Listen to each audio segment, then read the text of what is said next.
কি যে একটা মুশকিলে পড়ে গেলাম। এখন তো এই রেসিপির ভিডিও বানিয়ে নেই দেখি এখন প্রায় বাসায় শুধু আবদার করে যে নাস্তা বানিয়ে খাও, নাস্তা বানিয়ে খাও।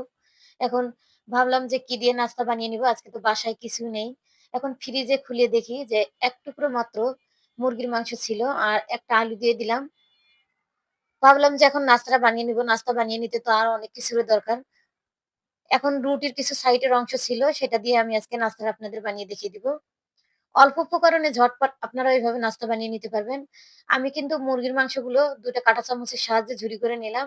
আর আলু ২ টা কিন্তু আমি ম্যাশ করে নিয়েছি। এখন আমি দিয়ে দিলাম চিকেন ঝুরি, আর পেঁয়াজ কুচি, কাঁচামরিচ কুচি, দিয়ে দিলাম কিছু ধনিয়া পাতা। আর আমি এই যে বারান্দায় লাগিয়ে নিয়েছিলাম পুদিনা পাতা। আপনারা এভাবে বারান্দায় কিন্তু লাগিয়ে নিতে পারবেন পুদিনা পাতা, অ্যালোভেরা যেকোনো গাছ। আমি এই যে ছোট্ট একটা টবে আমার যে প্রয়োজনীয় জিনিসগুলো আমি কিন্তু বারান্দায় এরকম করেই লাগিয়ে নেই। এখন আমি সেই পুদিনা পাতাটা এখানে দিয়ে দিলাম। দিয়ে দিলাম এখানে আদা রসুন বাটা। দিয়ে দিচ্ছি স্বাদ মতো লবণ।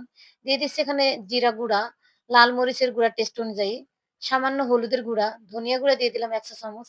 আর উপর দিয়ে দিলাম কিন্তু লেবুর রস। এখন সেই সাইড থেকে যে রুটির অংশটা বেঁচে যায় অনেক সময় আমি কি করি ফ্রিজে এরকম করে রেখে দেই। সেই রুটির অংশটা আমি ভিজিয়ে নিয়ে এখন পানিতে চুবিয়ে সুন্দর করে পানিটা একদম চিপে এই নাস্তাগুলোর ভেতরে দিয়ে দিলাম। এখন দিয়ে দিচ্ছি এখানে সরিষার তেল। সরিষার তেল দিয়ে হাত দিয়ে আমি নাস্তাগুলো সবগুলো মিক্স করে নিয়ে নিলাম। এখন আমি এখানে দিয়ে দিলাম কিন্তু একটা ম্যাগি মসলা। আর দিয়েছি এখানে আমি কিছু কর্নফ্লাওয়ার।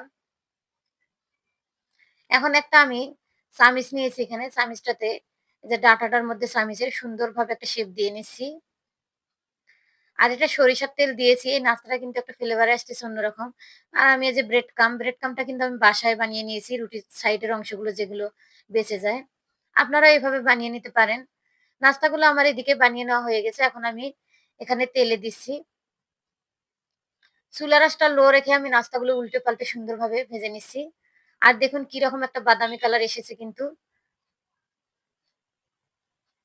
আপনারাও খুব অল্প সময়ে ঝটপট এই নাস্তাটা বানিয়ে নিতে পারবেন। দেখবেন যে বাসার সবাই খেয়ে আপনার প্রশংসা করতে বাধ্য হবে। আমি তো বানিয়ে নেওয়ার পর ভাগে একটাও পেলাম না। আশা করি রেসিপিটা আপনাদের ভালো লেগেছে। রেসিপিটা যদি ভালো লাগে লাইক, কমেন্ট, শেয়ার করে পাশে থাকবেন যাতে আমি আপনাদের মাঝে আরো নতুন ভিডিও নিয়ে আসতে পারি। আর খুব সহজে আমি কিন্তু রেসিপিটা আপনাদের দেখিয়ে দিলাম। এটা যেকোনো সময় আপনি সকাল কিংবা বিকালে নাস্তাটা ঝটপট বানিয়ে খেয়ে দেখতে পারেন। আর আপনি কোথা থেকে আমার ভিডিওটি দেখছেন তা মন্তব্য করুন, যাতে আপনাকে আমি ধন্যবাদ দিতে পারি। এই দেখুন একটা আমি ভেঙে দেখিয়ে দিলাম। এটা কিন্তু দারুণ টেস্টি হয়েছে।